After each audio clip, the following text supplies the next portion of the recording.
I am on a mission to become the world's best player in Rocket League. But there's just one problem. I suck. I'm not that good yet. Are you serious? After doing my placements, I'm in Diamond 3. And since dribbling is arguably one of my worst mechanics, I decided the best way to improve was to subject myself to an entire week of training dribbling in Rocket League. And if I don't rank up by the end of this week and get better, I'm gonna wax all the hair off my legs. Why do I do this, you may ask? You know, sometimes I just hate being trash. On day 1, we start off in Diamond 3, and we kinda have a long way to go. Right now, we kinda have limited dribbling abilities, so I decided to get straight into training. I started off with 30 minutes of free play dribbling training. 30 minutes. And I was dog shit. Nah, it wasn't terrible, but it was not that great, to be honest. I started off the 30 minutes just getting some close control dribbling in, but the ball just kept falling off my guard. It might actually be trash, bro. It really felt like I had no control on the ball, and I just couldn't keep it on top of my car. Through these 30 minutes, I noticed that even the most simplest dribble mechanics, I could not hit. Let's just say it was looking grim. However, towards the end of the 30 minutes, I saw glimpses of a player who was better than me, someone who I could become. So for the next 30 minutes, I put that motivation into a more focused training routine where I practiced first touches into dribbles. For this one, I wanted to make sure that I was getting more realistic in-game scenarios. A lot of the time in-game, the ball is going to be bouncing and you're going to have to control it and take it to the net. So I pretty much just try to flick it off the walls and get good touches into a dribble. At first, it felt really uncomfortable and a lot of my touches were awkward, and I could see why I'm in Diamond right now. While I was practicing, I was making sure to keep in mind that I need to get control within the first couple of touches. After the 30 minutes, I honestly felt way more confident about my first touch ability, and I was kind of excited to try out my new skills in game. Oh yeah, I also did this benchmark dribbling challenge today, which consists of 30 dribbling challenges that go from easy to hard. And to be honest, I also kinda sucked at this. I finished the levels with a time of 2 hours and 37 minutes. And I'm gonna have to do this challenge again on day 7 to see if I can get a better time than the one I got today. And if I don't, I also have to wax my legs. So hopefully this extra 2 hours and 37 minutes of dribbling training is gonna help me out with this challenge. I started day 2 out pretty much the same way I started day 1 out. I did some basic dribbles and cuts around the map, but instead of 30 minutes, I only did it for 15 because, well, I have a plan for today. At the beginning of my warm-up, I was definitely trolling a little bit, but eventually my touches started to feel a little silkier, and I started hyping myself up for the next part of my training. And that next part is 1v1s. Now, 1v1s are probably the best way to train dribbling because you're going against another person, and you get a lot of time on the ball. And also, if this rank isn't higher by the end of the week, I'm gonna have to wax my legs, so I need to get my reps in as early as possible. And so how did my 1v1 training go today? Honestly, I don't really want to talk about it. I hate you so much. Out of 17 games I played today, I lost 9 and won 8. So I actually come out of this negative in MMR today. Dude, I'm so bad. I'm actually so bad. Look, I really did try to lock in, but I lost my first 4 games in a row, and it was kind of over after that. I would hit a crazy loss streak into a crazy win streak, back into a crazy loss streak, and it was tilting me so hard. Oh my god! You do not deserve to win it all. I feel like my dribbling in my 1v1s today were kind of just all over the place and really inconsistent. Sometimes I would lock in and hit an absolutely crazy shot, but other times I would just fold under the pressure. Oh my god. Yeah, this was kind of depressing, and it honestly really affected my mental health. The absolute luck and cheese. However, I did get valuable in-game practice that will help me in my dribbling later this week. I feel like it's starting to click. So hopefully all hope isn't lost, and I'll try to do better in day 3. What the fuck? With day 3, I try to wash away the sins of day 2. I decided today was the day I stopped trolling, so I started off by watching some YouTube tutorials on how to dribble in Rocket League. I came across this video by Kevpert, which is amazingly made, and he suggested some drills that I could incorporate into my training. The one I'm gonna try is the pop drill, where you basically just have to pop the ball up, catch it, and then pop it again. And the goal here is to try and make it as awkward as possible for yourself, so you learn how to recover in any situation. At first, I was absolutely dog frogwater booty cheese. I literally could not do 2 pops in a row to save my life. It makes it look so easy in the video, bro. However, of course, I lock in. And over the course of the 30 minutes I trained this, I actually even managed to incorporate wave dashes into my recoveries. I kind of feel like a beast right now. I'm kind of getting better at this, bro. I feel like me pushing myself out of my comfort zone is actually helping me get better. I then transitioned into 30 minutes of flick training, where I just brought the ball around the map and started in various positions, and I just tried to get the most optimal flick into the net.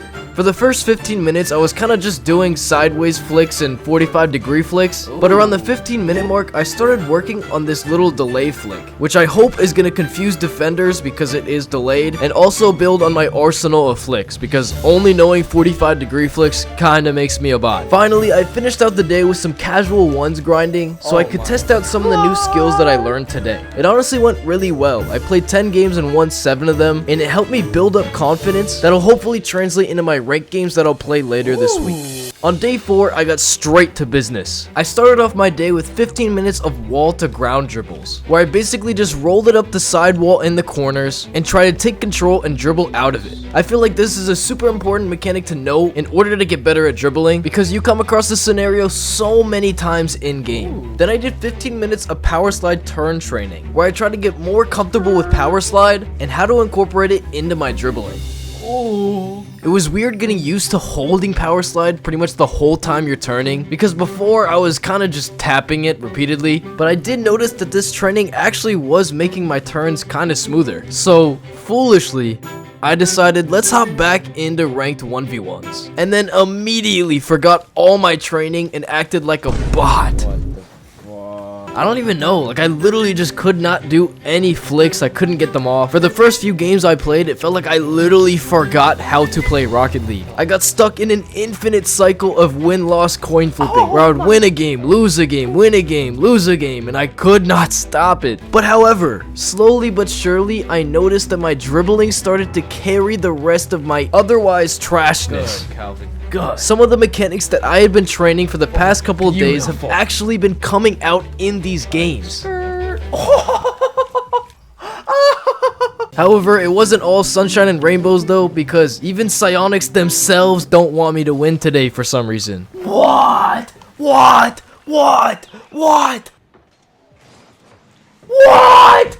What? Somehow though, I persevered and continued to play, peaking at some points and absolutely being trash at other points. After playing ranked 1v1s for literally 2 hours today, I finished 2 MMR lower than what I started at. It's at this point I'm kind of getting a little scared because I really do not want to wax my legs, but I just cannot get wins in 1v1s right now.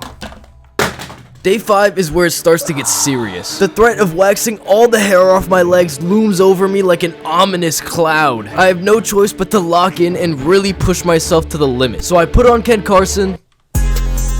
I downloaded this dribble trainer plugin by Cinderblock and used it to respawn the ball on top of my car whenever the ball hit the ground or when it got too far away from me. At first, I was kind of just spamming the 45-degree flicks and side flicks that I had already been doing, but I came to the realization while I was trying to figure out how to get more power behind my flicks that I could actually delay my second jump and use backflip to generate way more power and accuracy behind my flicks. Look at the accuracy. Next, I headed into Lethamir's Dribble Challenge map. A lot of the levels on this map are super good at testing your cuts, close control dribbles, and ability to jump and control the ball. If there was a way to lose in this map, yeah, I would definitely lose. I spent 45 minutes of my training just dying over and over and over again. This was the most ruthless testing of my dribbling abilities that I have done so far this week. This was so frustrating, but it was really good practice for pretty much all the types of control that I need to be able to be better at dribbling. To blow off some steam after that extremely depressing session, I decided to head off into casual 1v1s, where it actually went pretty well. I feel like a lot of the dribble mechanics that I've been learning for the past couple of days have actually been kind of sticking. To top it all off, I also won a couple games of ranked right after because I was feeling myself. So now our MMR is actually 1 higher than the beginning of this video. All I have to do is get a couple wins on day 6 and 7 and I hopefully won't have to wax my legs. Day 6 is where I knew I had to hit the most heinous, most biblical lock-in of all time. Today is the day of reckoning. I know what I must do.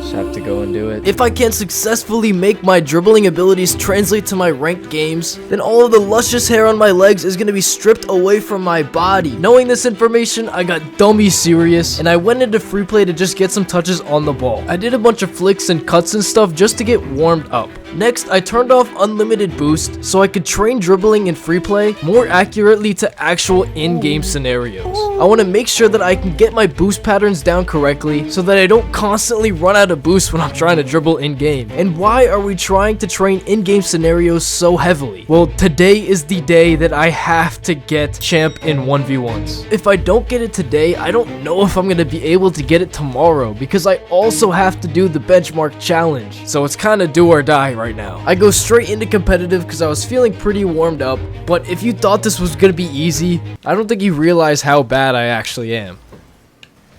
No! I don't know how I managed to do it, but every single game I came either so close or actually did throw the entire game.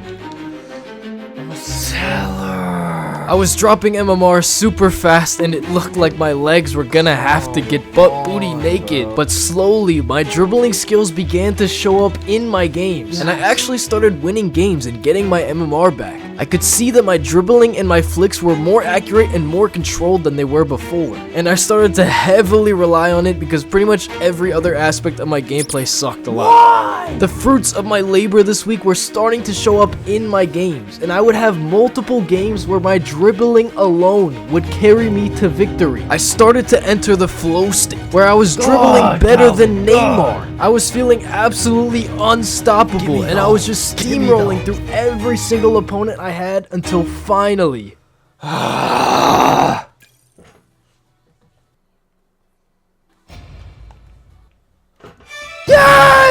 Yes!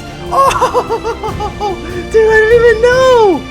Let's go! Yes, on day 6, we have finally reached Champ 1, completing the first half of our challenge. Now we have to see if we can get a better time on the dribbling map in day 7. Day 7 is Christmas Day, and what better present to wake up to than being Champ 1 in 1v1s. However, this challenge is still not over, because I still have to get a better time on this benchmark dribbling map. I headed into free play one final time before this challenge just to, make sure I'm warmed up and everything. And then we headed right into workshop to tame the beast that is Dribble 2 Overhaul. I set up the stopwatch to track my time. Alright, let's go. And put all of the dribbling training that I've been doing this week to the test. I breezed through the first 15 or so levels like I did the first time, and I felt super confident on the ball. But I don't know, I felt like I was quicker this time. I was clutching up when it really counted, and I could see that my touch and dribble has improved a lot. I basically steamrolled levels 17 through 20, and 21 was a little bit weird because it was slanted and I never really practiced that over the week. But honestly, I could see that my dribble training had improved my gameplay, and I thought I was doing super well. So good, bro. I'm first trying all of these. That was until the last 5 levels. You see, remember at the beginning of the video when I said that the levels went from easy to hard? Yeah, I wasn't really lying about that. I let my ego and cockiness get the best of me, and I started dying a lot on these levels. I actually may be the most elite baller of all time, bro. Oh, frick. Every time I would die on one of these levels, I would rage harder and harder. And every time I beat a level, I would get pulverized even worse the next one. It even got to the point where I thought to myself, am I genetically predisposed to throwing? It is actually absurd how many times a person can die right in front of the end. It was looking pretty hopeless until somehow, some way I made it to level 30, which I spent over an hour on the previous run. Level 30 consists of 2 circular rings with bars in between them that you have to jump over, and it's super difficult for me. So I know that in order to finish this in a reasonable amount of time, a miracle has to happen. Yes! Yes! 26 minutes, bro. 26 minutes. Which means I completed both parts of the challenge. And seeing the massive improvement that I've gone through over the week has honestly been really inspiring. And it's really cool to see. But Since I already put these wax strips on my legs to use as B-roll for the video, I actually do have to take them off, so